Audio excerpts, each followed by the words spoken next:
Assalamualaikum warahmatullahi wabarakatuh. Bismillahirrahmanirrahim. Alhamdulillahi rabbil alamin. Wa bihi nasta'inu ala umurid dunya waddin. Wassalatu wassalamu ala asyrafil anbiya'i wal mursalin. Sayyidina wa habibina wa syafi'ina wa qurrati a'yunina wa maulana Muhammadin wa ala alihi wa ashabihi wa dzurriyyatihi ajma'in, amma ba'd.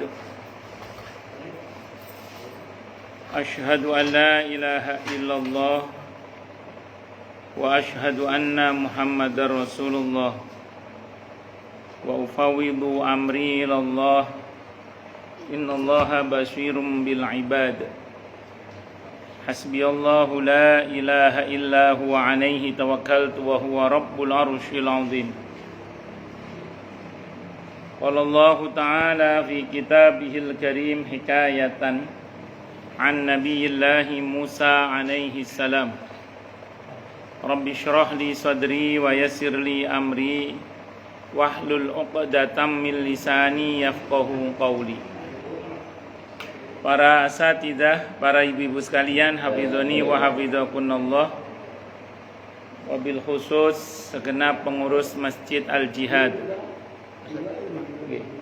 yang semoga pengurusnya dan jamaahnya selalu dalam naungan rahmat, barokah, perlindungan serta bimbingan Allah Subhanahu wa taala. Amin Allahumma amin. Ini bisa ya? Ya, bisa.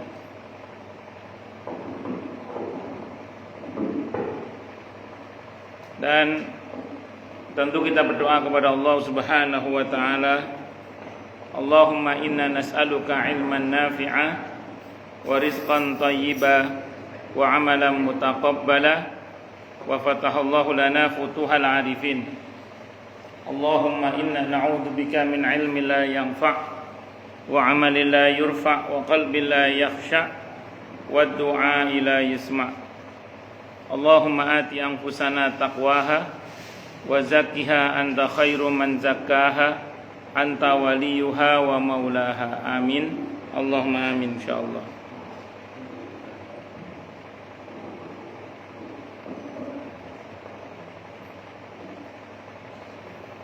Masih melanjutkan kajian kita di tafsir Ibnu Katsir surah Al-Baqarah ayat 168 insyaallah sampai 169.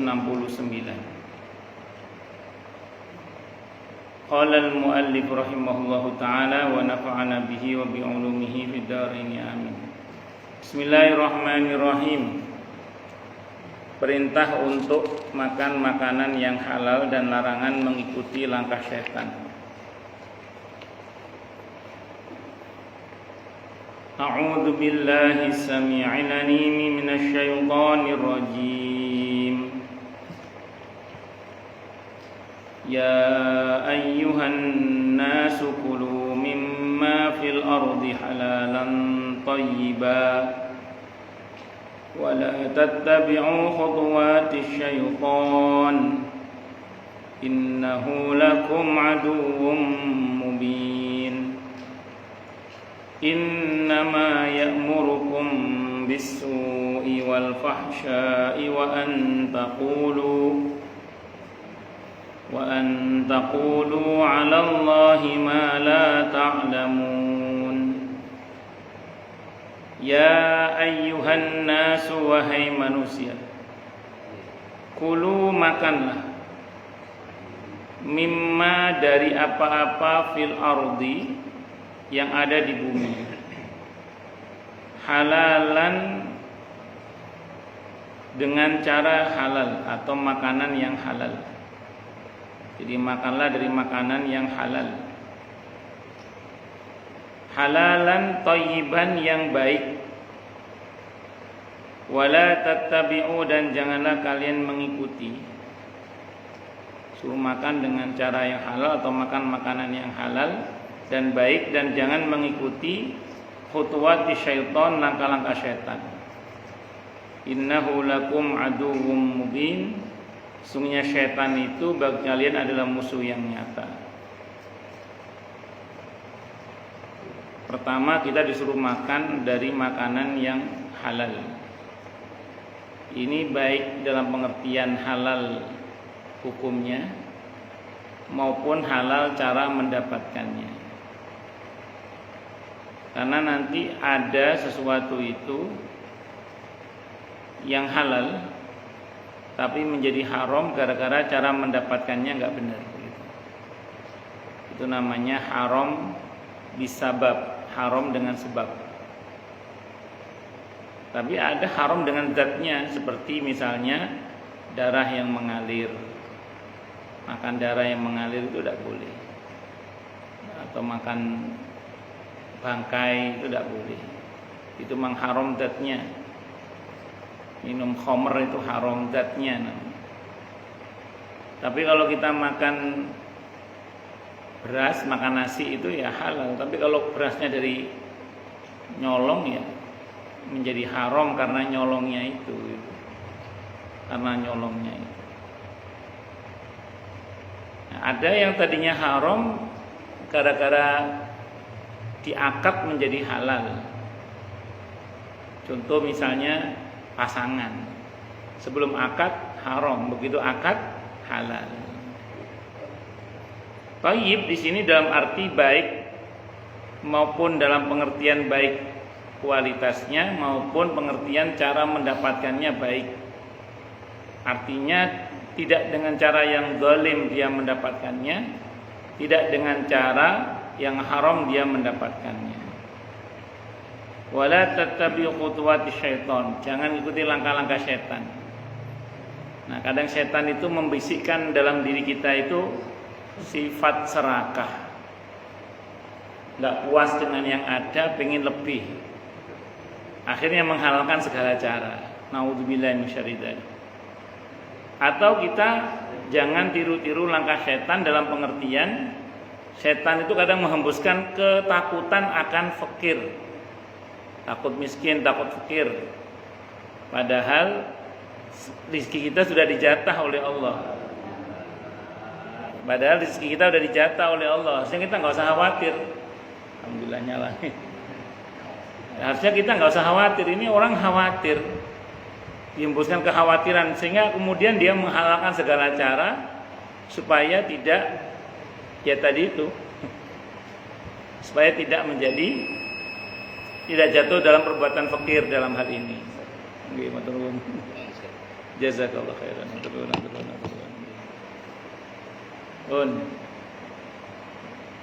Innahu lakum aduwwum mubin, sesungguhnya setan itu musuh bagi kalian. Makanya jangan berteman dengan setan karena pasti celaka.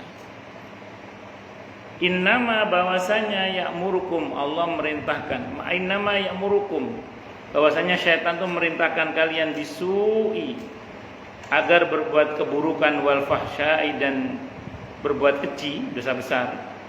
Wa antaqulu 'alallahi ma la ta'lamun, dan menyuruh kalian untuk berkata atau mengatakan apa yang tidak kamu ketahui tentang Allah. Jadi setan itu bawaannya menggoda manusia antara lain untuk menyalahpahami Allah, berburuk sangka kepada Allah. Padahal kita tahu kalau kita baik sangka kepada Allah, yang terjadi pada kita lebih baik. Kalau kita buruk sangka pada Allah, maka lebih buruk yang terjadi pada kita. Na'udzubillahi min syarri dzalik. Ketika Allah Subhanahu wa taala menjelaskan bahwa tidak ada Tuhan yang berhak disembah kecuali Allah, dan sesungguhnya hanya Dialah yang esa dalam penciptaan, Allah Ta'ala mulai menjelaskan bahwa Dia adalah zat yang maha memberi rizki kepada seluruh makhluknya. Karenanya kita berharap rizki hanya kepada Allah, jangan kepada selain Allah. Jangan berharap rizki kepada suami, jangan berharap rizki kepada anak, jangan berharap rizki kepada pelanggan, jangan berharap rizki kepada makhluk. Intinya itu aja. Tapi berharaplah rizki hanya kepada Allah. Itu etikot kita itu. Orang-orang yang keyakinannya tentang rizki dari Allah itu benar keyakinannya, itu nggak akan risau. Nggak akan risau. Kenapa? Kalau bahasanya Hasan Al-Basri rahimahullah, saya tidak pernah khawatir tentang rizki saya, kata beliau. Karena apa yang menjadi hak saya tidak akan diambil oleh orang lain. Dan apa yang menjadi pekerjaan saya tidak akan dikerjakan oleh orang lain. Kita tenang-tenang saja. Karena jatah rizki kita sudah ditetapkan oleh Allah Subhanahu wa ta'ala. Kalau kita bicara konsep keyakinan dalam Islam tentang rizki, sekuat apapun kita mengejarnya, yang sampai kepada kita tetap yang hanya yang jatah kita saja. Monggo Pak. Hanya yang jatah kita saja. Sekuat apapun kita mengejar dunia, kita hanya dapat sesuai dengan yang jatah kita saja.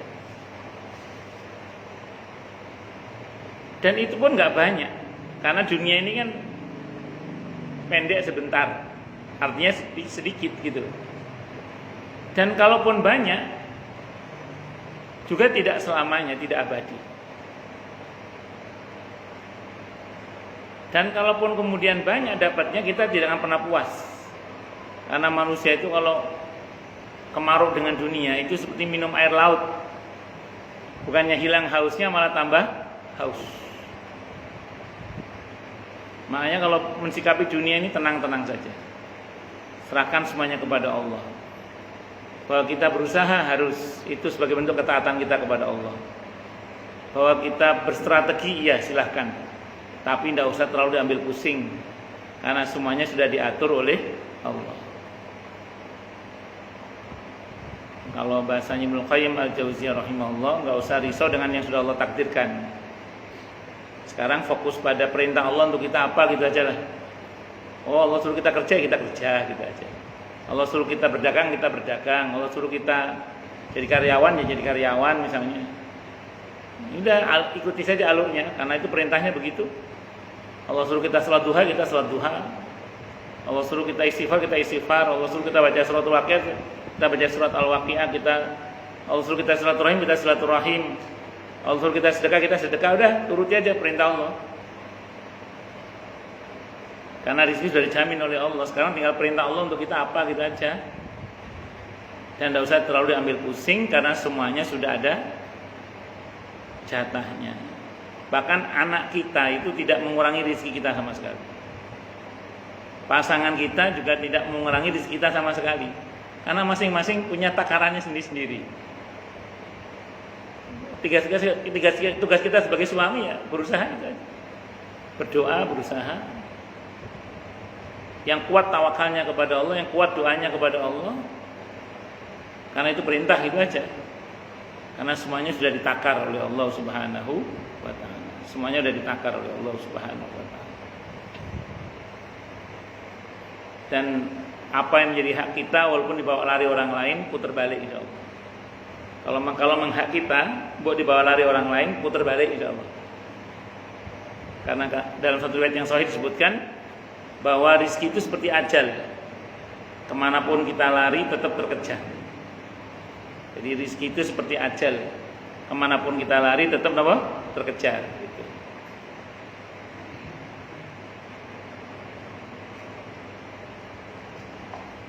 Allah Subhanahu wa ta'ala menyebutkan sebagai bentuk peringatan bahwa Dia telah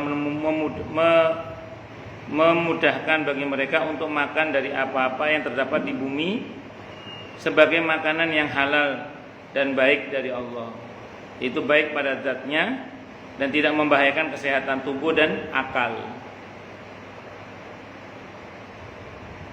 Yang halal itu sebenarnya lebih banyak. Kalau ngomong soal makanan ya, yang halal itu sebenarnya lebih banyak daripada yang haram. Untuk umat Nabi kita Muhammad sallallahu alaihi wasallam. Saya ulang ya, yang halal untuk umat Nabi Muhammad SAW itu lebih banyak daripada yang haram. Maksudnya Ustaz, ini rumus ya. Asal tidak haram berarti halal, begitu aja. Asal tidak haram berarti halal. Karena hukum asalnya makan itu adalah boleh hingga ada sebab yang mengharamkannya. Sambil contoh lah misalnya. Contoh misalnya. Apa? Ngomong daging. Tunjuk daging yang haram itu. Daging apa sih? Iya, artinya yang halal lebih banyak kan daripada yang haram. Jadi kalau memang kita semua makan daging, yang halal banyak kok. Kenapa mesti makan daging yang haram gitu maksudnya? Oh, yang halal banyak itu, kenapa pilih yang haram? Udah gitu aja. Minuman yang enak dan lezat itu yang halal banyak nggak? Banyak. Kenapa kok pilih yang haram gitu? Uang yang haram nggak seberapa, udah gitu mahal lagi.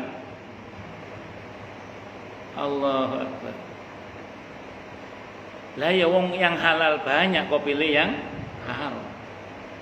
Maka kalau ada orang milih yang haram itu kebuangetan berarti. Allah, tinggal kitanya aja mau yang halal apa yang haram. Dan yang halal itu lebih banyak daripada yang haram.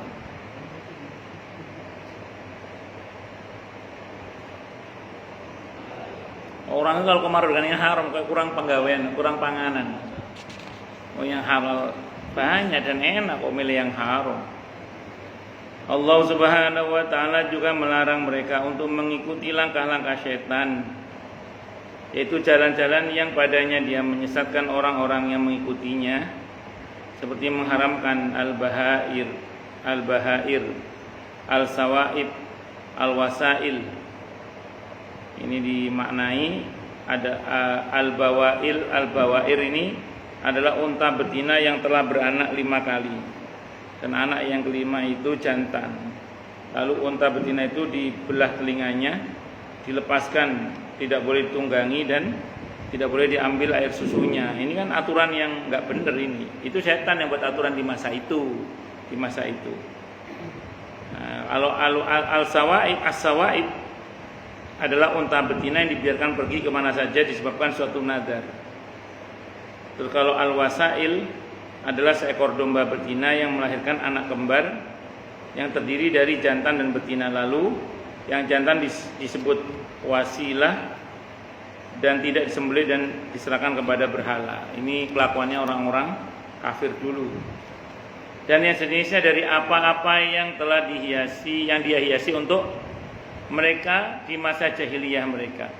Sebagaimana disebutkan dalam hadis Iyad ibn Himar radhiyallahu anhu yang tercantum di dalam kitab Sahih Muslim dari Rasulullah Muhammad sallallahu alaihi wasallam bahwasanya beliau bersabda, yang artinya Allah Subhanahu wa taala berfirman, yang artinya sungguhnya semua harta yang telah aku anugerahkan kepada hamba-hambaku adalah halal bagi mereka. Di dalamnya juga disebutkan, dan sesungguhnya aku menciptakan hamba-hambaku dalam keadaan lurus. Lalu setan-setan mendatangi mereka dan menyeret mereka keluar dari agama mereka. Setan-setan itu juga mengharamkan apa yang telah aku halalkan untuk mereka. Jadi di antara godaan setan itu tidak hanya membuat orang itu menghalalkan yang haram, termasuk mengharamkan yang halal. Itu hati-hati loh itu. Saya ulang ya, termasuk godaan setan itu tidak hanya menghalalkan yang haram, tapi juga mengharamkan yang halal. Dua-duanya dosa besar. Bahkan kalau sengaja dilakukan itu bisa murtad tanpa sadar. Karena itu masuk dalam kategori kufur akan ayat-ayat Allah. Saya ulang ya, di antara kerjaan setan, di samping menghalalkan yang haram, menggoda orang untuk menghalalkan yang haram, termasuk mengharamkan yang halal. Itu hati-hati. Kalau yang pertama semua kita ngeh lah. Kalau orang kita ada istilah menghalalkan segala cara, ngerti nggih? Itu nggak bener lah. Semua kita tahu. Tapi kalau mengharamkan yang halal apa ada, Ustaz? Ada.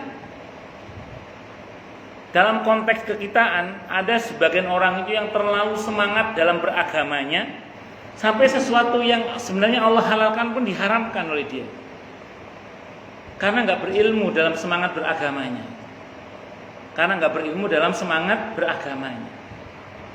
Dan ini bahaya sekali.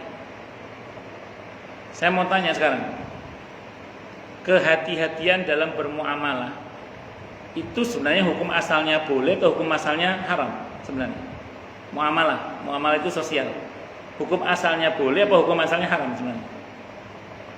Hukum asalnya boleh. Berarti selama tidak ada dalil yang mengharamkan, hukum asalnya adalah boleh. Tapi ada sebagian orang itu terlalu semangat karena nggak ketemu dalilnya diharamkan. Padahal itu perkara muamalah, perkara sosial, bukan perkara ibadah mahdhah. Saya ulang ya. Kalau kita bicara kaidah muamalah, hukum asalnya adalah boleh.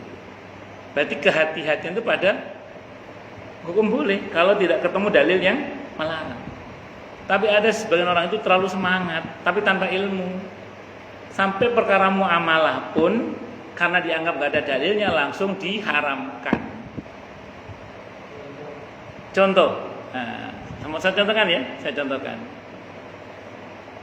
Mungkin tidak semuanya, tapi ada yang begitu. Kemarin Idul Fitri, ada nggak yang ucap selamat Idul Fitri, mohon maaf lahir batin? Mohon maaf lahir batin, ada nggak? Oke, saya mau tanya sekarang, itu ibadah mahdhah atau muamalah? Muamalah sosial ya? Oke, sosial. Di medsos itu viral kan, ada sebagian OST yang mengatakan itu tidak ada dalam Islam, tidak boleh itu. Kita minta maaf di Idul Fitri itu tidak boleh katanya. Monggo. Alasannya itu tidak ada dalam Islam. Padahal itu kan muamalah. Hanya karena menurut dia nggak ada dalilnya, itu dilarang. Padahal itu muamalah. Muamalah itu hukum asalnya apa? Boleh. Hingga ada dalil yang melarangnya. Selama tidak ada dalil yang melarang, boleh nggak kita mengambil momentum Idul Fitri untuk saling memaafkan? Bukan cuma boleh banget. Itu muamalah itu. Nah, itu yang mengharamkan itu. Dia harus mendatangkan dalil yang mengharamkan. Kalau dia tidak bisa mendatangkan dalil yang mengharamkan, saya ngerinya dia dengan sengaja mengharamkan yang halal. Dan itu dosa besar. Dan itu bisa terbesar dosanya, bisa murtad tanpa sadar. Hati-hati itu makanya. Kalau saya sering menjelaskan begini, kalau saya pribadi, taruhlah ini tradisi meminta maaf di hari Lebaran. Tradisi itu dalam Islam dibagi dua, ada yang sesuai dengan syariat, ada yang tidak sesuai dengan syariat. Yang sesuai dengan syariat diterima. Sekarang saya mau tanya, tradisi memaafkan itu sesuai dengan syariat atau bertentangan dengan syariat? Sesuai, mana dalilnya? Al-A'raf ayat 199. Apa kata Allah dalam ayat itu? Khudil afwa wa'mur bil urfi wa'arid 'anil jahilin. Jadilah pemaaf. Kata Allah dalam itu, jadilah pemaaf, perintahlah dengan uruf. Uruf itu tradisi. Dan berpalinglah dari orang-orang yang jahil. Itu ayat itu yang pakai dalil bukan saya. Ulama usul fikih ketika menjelaskan kaidah al-'adatul muhakkamah. Tradisi itu terkadang bisa jadi landasan hukum. Bisa dipahami ya? Makanya jangan gampang ngomong haram kalau perkara muamalah itu.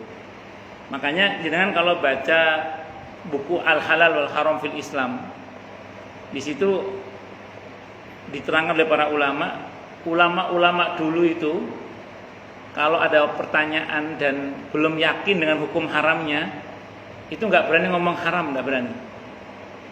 Ulama dulu berhati-hati dan mengatakan saya tidak suka.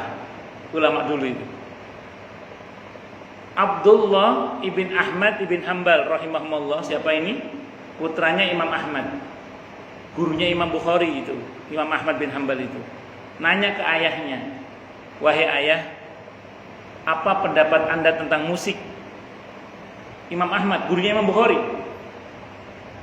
Imam Ahmad mengatakan, saya tidak suka. Saya tidak suka. Karena mungkin bagi beliau nggak mau gegabah mengharamkan sesuatu yang bagi beliau belum jelas dalil keharamannya. Misalnya, itu kehati-hatian. Nanti silakan baca sendiri dalam buku Al-Halal wal Haram Islam di muqaddimahnya itu bagaimana ulama dulu itu sangat berhati-hati mengatakan ini haram. Saya ulang, ulama dulu sangat berhati-hati mengatakan. Makanya saya pribadi itu untuk sesuatu yang saya belum jelas hukumnya, paling saya mengatakan sebagaimana ulama-ulama dulu. Sebaiknya sih dihindari kali ya gitu. Saya nggak berani langsung mengatakan haram, karena ulama dulu saja mau mengatakan haram itu sangat berhati-hati Karena di antara bentuk godaan setan kata Ibnu Katsir di sini adalah apa? Bermudah-mudah dalam mengharamkan apa yang dihalalkan oleh Allah. Paham ya? Hati-hati. Ada orang ngadakan acara akikah. Acara pertama, kedua, ketiga, termasuk ada pentabuknya Marawis. Ada orang ngomong, wah itu nggak dicontoh oleh Nabi Muhammad SAW, itu nggak boleh itu, misalnya gitu ya. Saya mau tanya sekarang, akikah sendiri itu kalau di fikih atau di hadis itu masuk dalam bab apa itu? Jangan kalau buka di fikih atau di hadis itu masuk dalam bab pertama udhiyah, sembelihan. Itu masuk dalam bab at'imah wa asyribah, makan dan minum. Itu muamalah apa ibadah? Muamalah. Berarti hukum asalnya apa? Hukum asalnya adalah boleh, hingga ada dalil yang melarangnya. Berarti acara akikah itu bukan ritual, itu seremonial. Dan kita bisa bedakan mana ritual, mana seremonial. Bisa dipahami kan, Mbak? Itu makanya jangan gegabah. Tidak setuju nggak apa-apa, tapi jangan gegabah mengatakan haram. Lagi hati-hati ya, hati-hati. Karena di antara bentuk godaan setan adalah digoda orang itu untuk mengharamkan apa yang dihalalkan oleh Allah. Di samping yang pertama tadi mengharamkan apa yang dihalalkan, menghalalkan apa yang diharamkan. Selama ini orang fokus pada jangan sampai menghalalkan apa yang diharamkan oleh Allah. Banyak yang lupa, termasuk jangan mengharamkan apa yang dihalalkan oleh Allah. Paham ya? Hati-hati pokoknya, itu bagian dari godaan setan. Allahu Akbar. Izin minum dulu nih.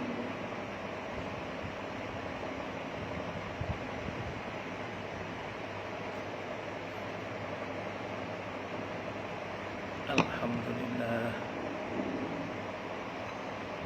Lanjut. Firman Allah Ta'ala yang artinya, dan janganlah kamu mengikuti langkah-langkah syaitan, wala tattabi khutuwati syaitan. Qatadah dan As-Suddi rahimahullah berkata, semua maksiat terhadap Allah Ta'ala termasuk di antara langkah-langkah syaitan. Pokoknya semua bentuk perbuatan maksiat itu adalah langkah-langkah syaitan. Jangan diikuti. Kalau nafsu dan syahwat kita mendorong kita untuk maksiat, gimana Ustaz? Elus dada kita sambil berkata, sabar, sabar. Sebentar lagi mati kok, tenang aja, sabar, sabar. Jadi kalau nafsu dan syahwat kita mendorong kita untuk maksiat, elus dada kita sambil berkata apa tadi? Sabar, sabar. Sebentar lagi mati. Tenang aja, sabar, sabar. Jangan maksiat maksudnya. Ya namanya manusia, kadang remnya blong juga. Namanya manusia nggih. Kadang remnya blong juga. Begitu terjatuh pada perbuatan maksiat, segera tobat minta ampun kepada Allah. Maka di sini sering saya sampaikan ada 3 hal. Yang kalau 3 hal ini kita lakukan, walaupun mungkin kita berbuat salah, tapi kita tetap dicintai oleh Allah. Loh, ya, ini kata para ulama, nanti saya sebutkan dalilnya. Yang pertama insyaallah, yang pertama alla yaqsida bil maksiyah. Jangan pernah sengaja nyimpen niat untuk berbuat maksiat. Jadi kalau setan menggoda kita untuk berbuat maksiat, kita netralisir, kita lawan. Astagfirullah, astagfirullah, astagfirullah, astagfirullah, astagfirullah, astagfirullah. Yang kedua, alla yafraha bil maksiyah. Jangan pernah bangga dengan perbuatan maksiat yang kita lakukan. Namanya orang tadi ya, udah kita rem, ternyata remnya blong, maksiatnya terjadi juga. Yang kedua, jangan pernah bangga dengan perbuatan maksiat yang kita lakukan. Kenapa kok tidak bangga? Ya karena merasa malu. Kenapa merasa malu? Karena merasa diawasi oleh Allah. Itu yang kedua. Yang ketiga, ayyasri'a bil istighfar. Segera beristighfar minta ampun kepada Allah. Segera beristighfar minta ampun kepada Allah. Kok kata Ustaz tadi kata para ulama, kalau kita melakukan 3 hal ini kita dicintai oleh Allah. Iya. Karena 3 itu ciri orang yang bertakwa. Orang yang bertakwa itu di surah Ali Imran ayat 135 ternyata bukan orang yang tidak pernah berbuat salah. Ternyata yang mungkin berbuat salah dan segera menyadarinya dan segera minta ampun kepada Allah. Walladzina idza fa'alu fahishatan aw dzalamu anfusahum dzakarullaha wastaghfiru lidzunubihim. Maka apabila dia berbuat dosa atau menganiaya diri sendiri, berbuat keji dan berbuat aniaya pada diri sendiri, dia akan segera ingat akan Allah dan segera minta ampun kepada Allah akan dosa-dosanya. Dengan keyakinan penuh bahwa tidak ada yang bisa mengampuni dosa kecuali Allah. Dan dia komitmen tidak mengulangi lagi. Jadi ternyata orang yang bertakwa itu bukan yang tidak pernah berbuat dosa, bukan. Yang mungkin juga berbuat dosa, tapi segera menyadari kesalahannya dan segera bertobat minta ampun kepada Allah. Dan tentu tadi dia tidak menyengaja berbuat dosa itu. Dia berusaha tidak meniatkan perbuatan dosa itu, bahkan dia berusaha melawan agar jangan sampai terjadi perbuatan dosa itu. Tapi namanya manusia kadang remnya apa tadi? Blong. Nah, remnya blong. Terjadi juga, maka dia segera beristighfar minta ampun kepada Allah. Firman Allah Ta'ala, karena sungguhnya syaitan itu adalah musuh yang nyata bagimu. Innahu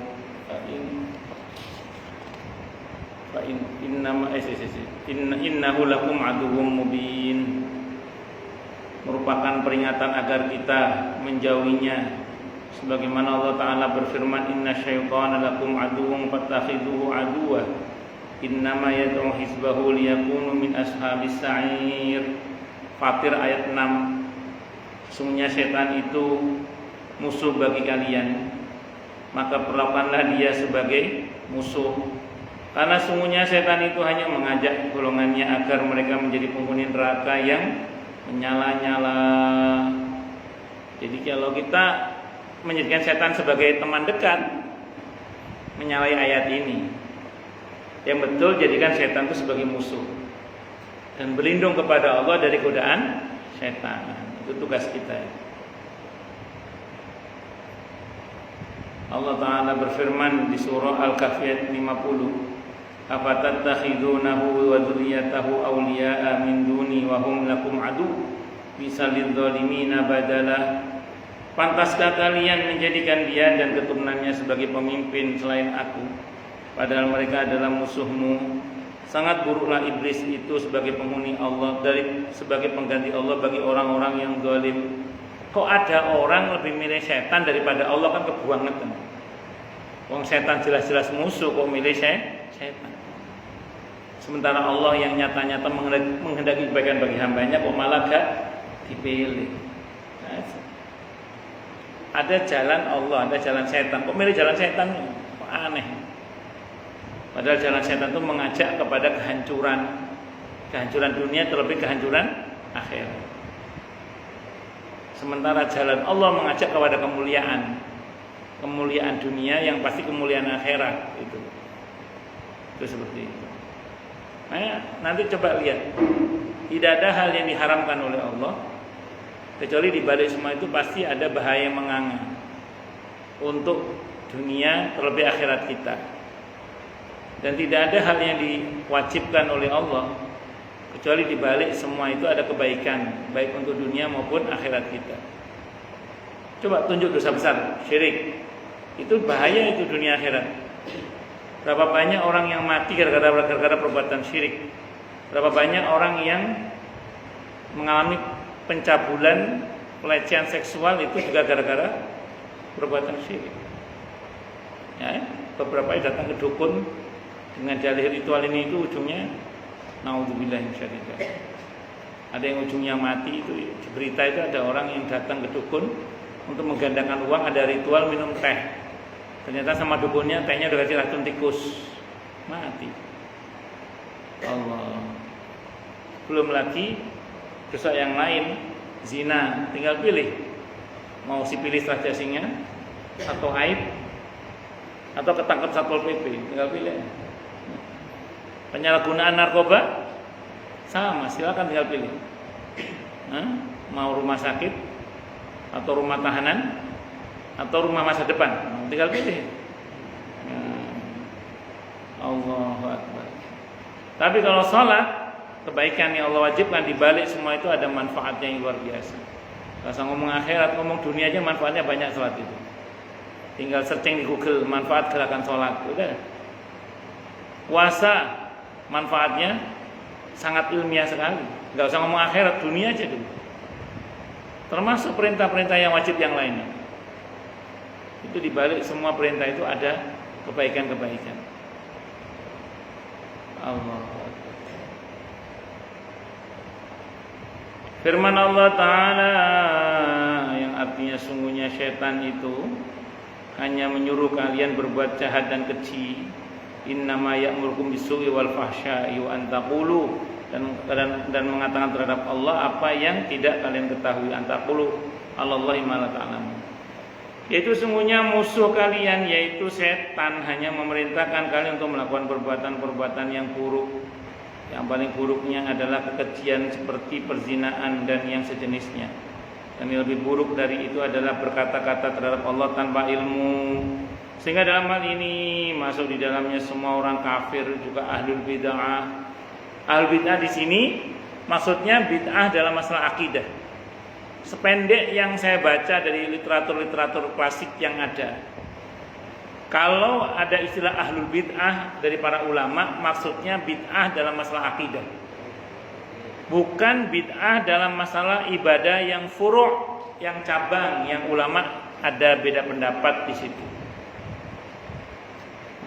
Yang dimaksud dengan bid'ah secara akidah itu karena akidahnya menyimpang dari pokok. Seperti misalnya dulu ada namanya Syiah, yang sampai sekarang namanya masih sama. Itu punya i'tiqad yang menyalahi prinsip dalam beragama, yaitu mencela-cela para sahabat Nabi. Padahal kita harus memuliakan para sahabat Nabi karena dia pintu ilmunya Rasulullah Muhammad sallallahu alaihi wasallam. Ini mau diputus ini coba ya. Ya, kemudian ada namanya Mu'tazilah, kelompok rasionalis.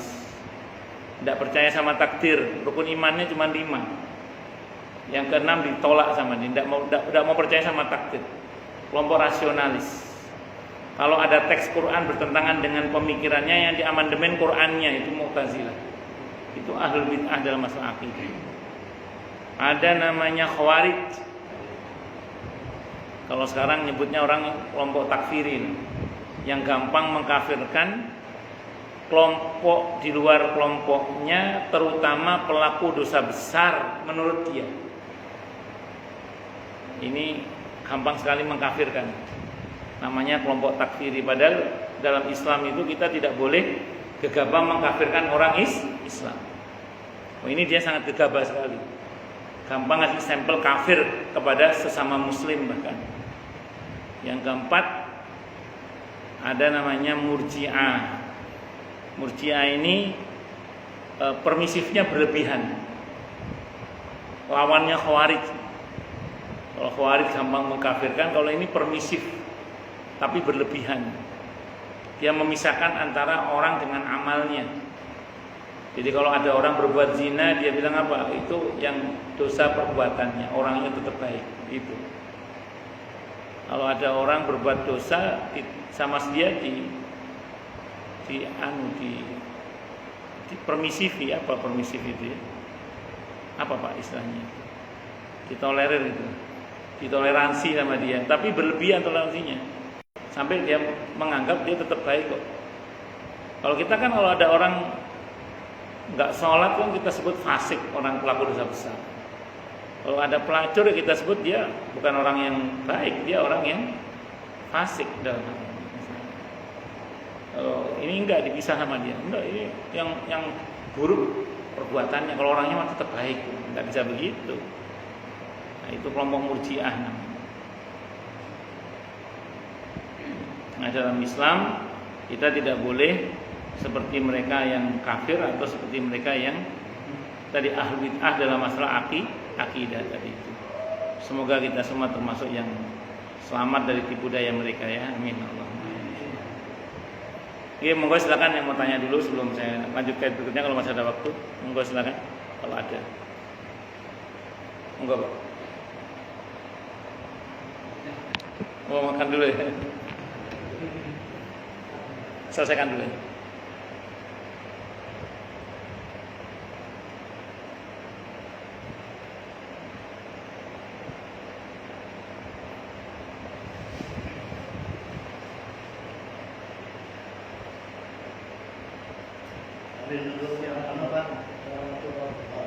Waalaikumsalam warahmatullahi wabarakatuh.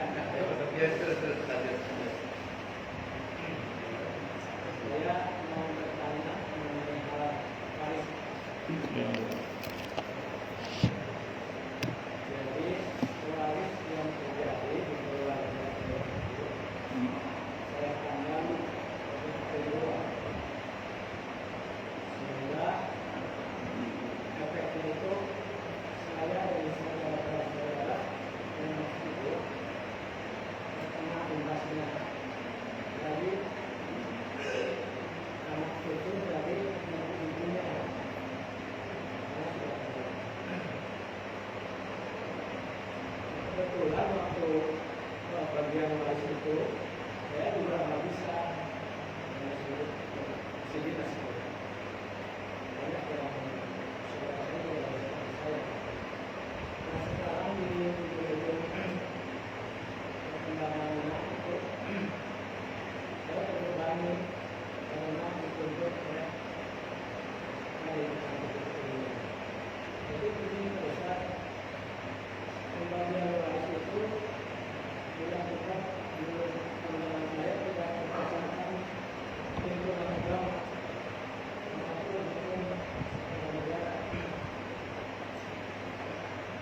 Kebetulan yang membagikan waris itu adalah yang punya yayasan satu sosial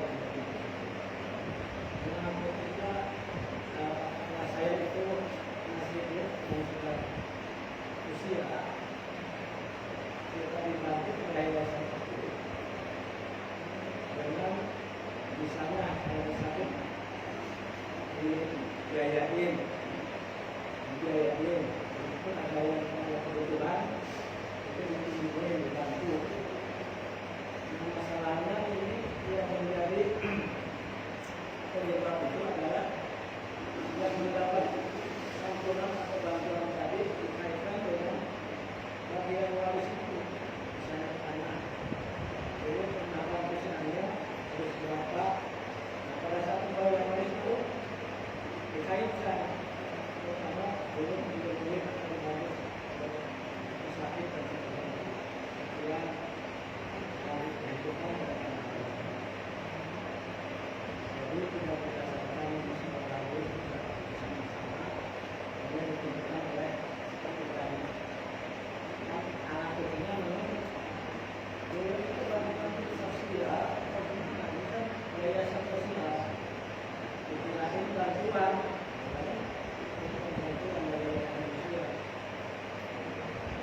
Nah inilah yang pertanyaan saya, apakah dari bantuan sosial bantuan itu boleh dikoreksi dengan sekarang misalnya apa dipercayakan untuk memutuskan. Jadi saya khawatir kalau salah diputuskan tetap saya tidak boleh. Mungkin teman-teman saya bilang apakah pembagian itu boleh dikoreksi dipercayakan baik secara agama maupun hukum pemerintahan negara. Baik. Bismillahirrahmanirrahim. Itulah pentingnya kita berakad ya. Ada orang begitu itu ada emang. Jadi siapa dibantu nanti ujungnya dihitung utang. Adalah awalnya kayak baik kayak bantu gitu. Ternyata ujungnya dihitung utang, ujung-ujungnya disertai penyitaan tanah. Ada orang itu nenek-nenek udah sepuh sama tetangganya dikasih bubur tiap hari. Nenek itu kan seneng kasih bubur nama nenek-nenek kan. Ternyata ujung-ujungnya tanahnya diambil sama dia. Ini bubur itu dihitung beli tanah, loh kan kurang ajar itu. Ada orang begitu itu, naudzubillah min dzalik. Nah, sama dengan ini. Makanya itulah pentingnya kita berakad. Ini akadnya apa ini? Utang apa gitu. Nah, kalau di awalnya dia ngomong membantu, bukan hutang, ya berarti bukan akad hutang berarti. Jadi itu nggak benar kalau memang dari awal mengatakan membantu, tapi ternyata kok dikaitkan dengan hutang, nggak bisa. Main bantu ya bantu, hutang ya hutang. Makanya akadnya harus jelas. Kalau akadnya dibilang bantu berarti bantu. Nggak benar kalau dikaitkan dengan hutang tadi itu. Itu yang saya tahu, ngoten Pak. Wallahu a'lam bishawab. Boleh kembalikan kepada hukum asal warisnya.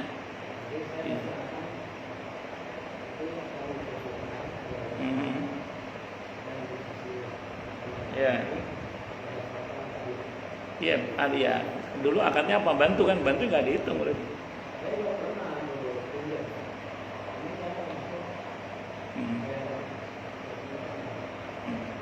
Kalau pinjam kan jelas pinjam namanya kan. Kalau pinjam kembalikan, bayar mang. Kalau yang sifatnya bantu ya bantu. Makanya harus jelas. Ini bantu apa? Kemarin kalau akadnya bantu ya udah, berarti bukan utang. Tapi kalau kemarin ngomongnya utang, ya itu utang tetap kalau yang itu. Saya kira itu Allah alam. Sama-sama. Gue yang lain?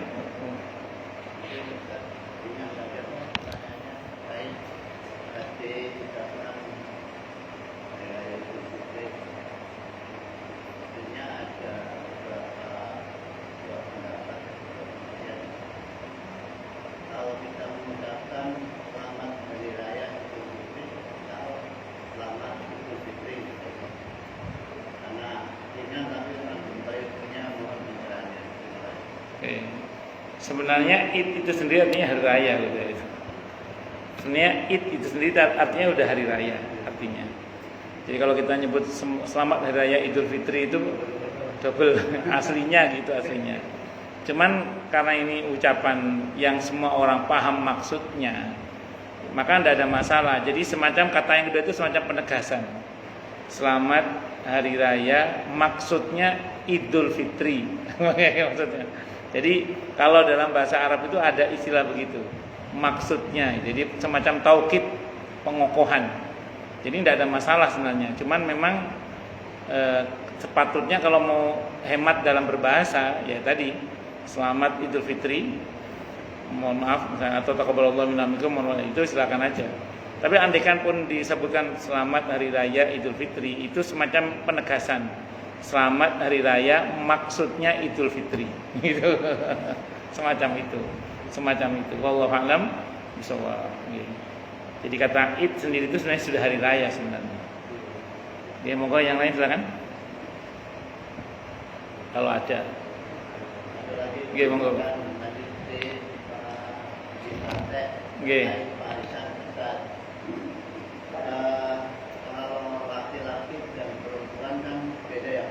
Okay.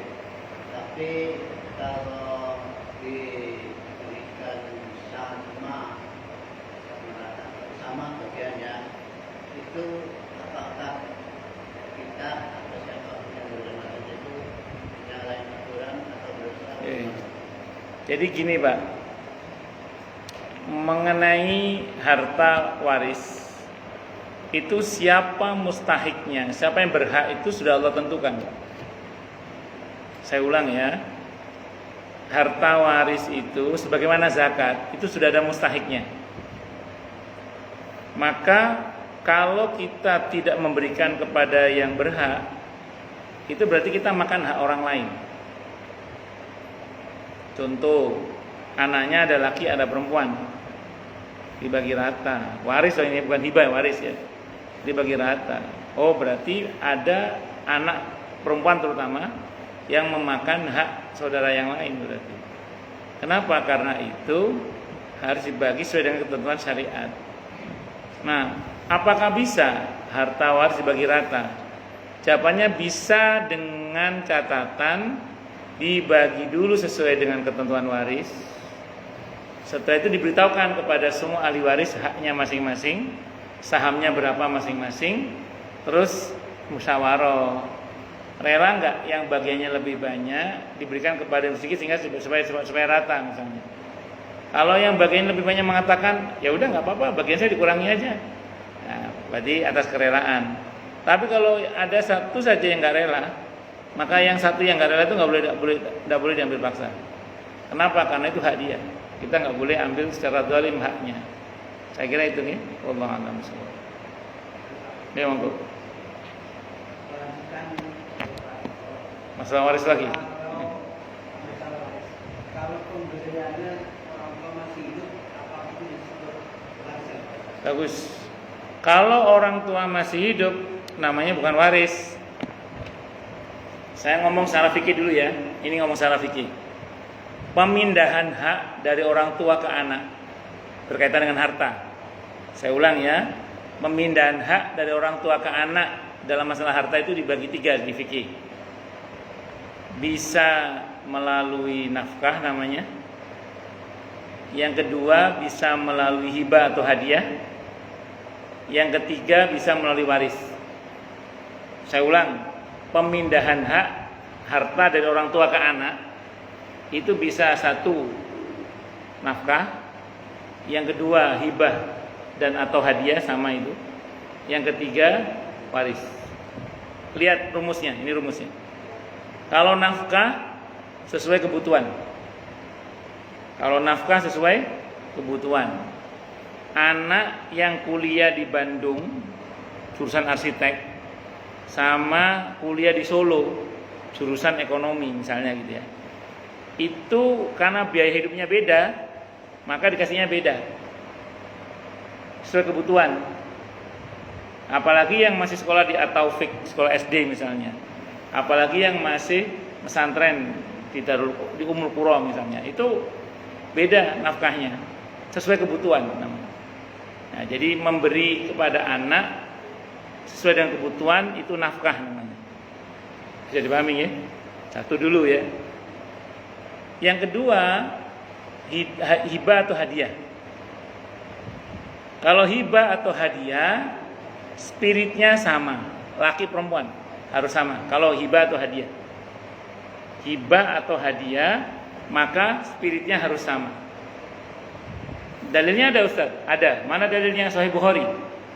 Ada beberapa riwayat, ada beberapa redaksi. Intinya ini intinya ya. Saya baca mafhum riwayatnya aja. Pernah ada sahabat Nabi namanya Bashir radhiyallahu anhu. Beliau ini berencana hendak memberikan hibah kepada putranya namanya Nu'man radhiyallahu anhu. Istrinya Bashir gak terima. Mas, anakmu banyak, yang kamu kasih kok cuma Nu'man tok. Konteksnya bukan nafkah ya, konteksnya apa tadi? Hadiah atau hibah. Kata Bashir, ya saya mau ngasih dia aja, yang lain enggak. Saya mau ngasih dia aja. Kata ibunya, kata istrinya Bashir, saya akan laporkan kamu ke Rasulullah Muhammad sallallahu alaihi wasallam. Nu'man radhiyallahu anhu juga ngomong sama, saya enggak mau terima hibah dari ayah kecuali Rasulullah Muhammad sallallahu alaihi wasallam sebagai saksinya. Akhirnya dibawa menghadap kepada Rasulullah Muhammad sallallahu alaihi wasallam. Apa kata Nabi kepada Bashir? Anakmu cuma 1 ini. Tidak, anak saya banyak ya Rasulullah. Kamu kasih semua? Tidak. Hanya 1 ini aja saya kasih. Apa kata Nabi? Ittaqullah. Bertakwalah kalian kepada Allah. Wa'dilu baina auladikum, dan berlaku adillah di antara anak-anak kalian. Apa kata Nabi? Kalau kamu kasih 1, yang lain kasih semua. Harus sama. Itu kalau hibah atau hadiah. Harus sama. Mau laki mau perempuan sama. Itu kalau hibah atau hadiah. Boleh ini hadisnya Sahih Bukhari. Malah Nabi nyuruh bagi seluruhnya. Itu seperti itu. Nah, yang ketiga waris.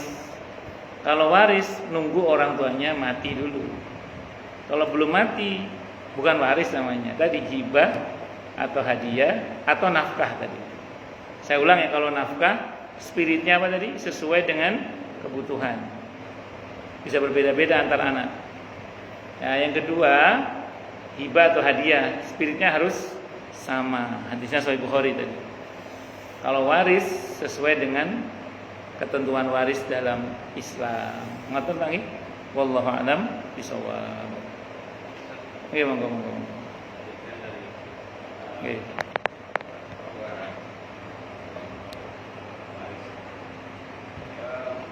Kalau orang tua sebelum mewasiatkan, yang mana wasiatnya pokok bagi rata, apakah harus ditaati?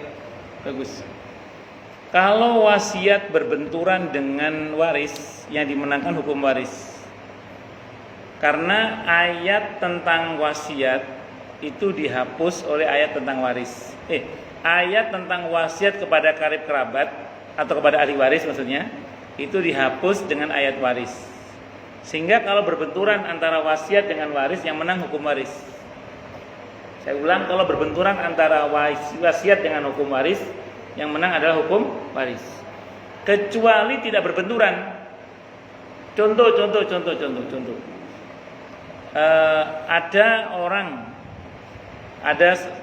Ada orang punya anak laki perempuan.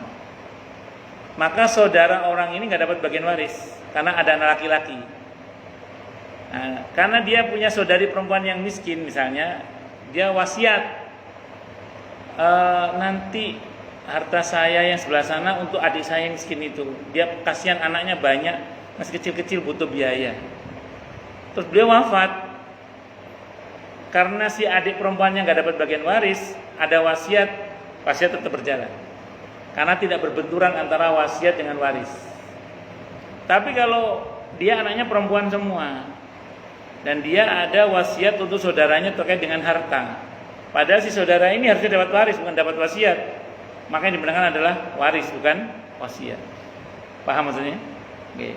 Wallahu a'lam. Jadi wasiat kalau berbenturan dengan hukum waris, yang dimenangkan hukum waris. Wallahu a'lam. Monggo Pak. Sami-sami. Saya pernah saudara Nggih. anak dua, Nggih.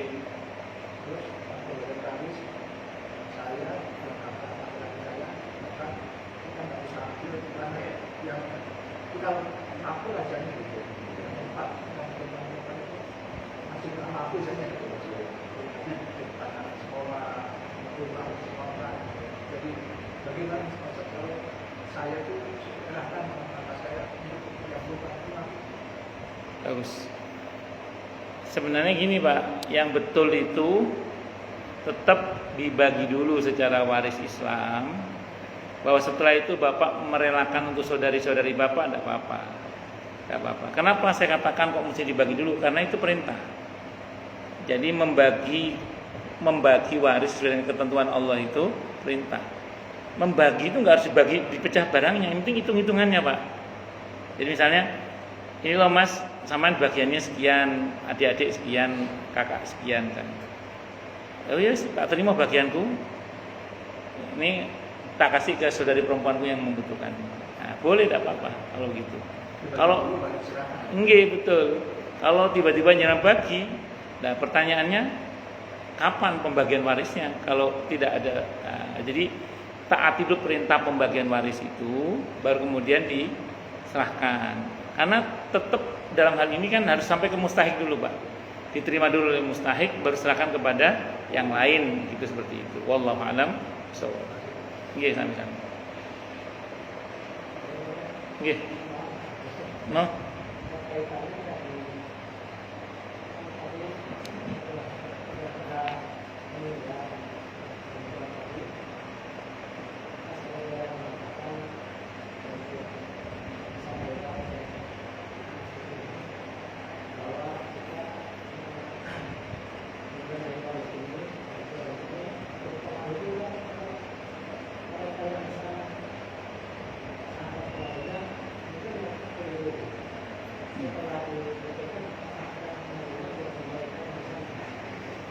Sedikit banyak pasti ada pengaruhnya, pasti itu. Sedikit banyak pasti. Cuman begini, kalau orang tua udah wanti-wanti, mengingatkan, menasihati, mewasiatkan agar dibagi secara waris, kok kemudian anaknya nggak nurut, tentu orang tua tidak akan dituntut dalam hal ini. Tapi kalau orang tuanya tidak ada mengingatkan tentang masalah itu dan anaknya rebutan, bisa saja.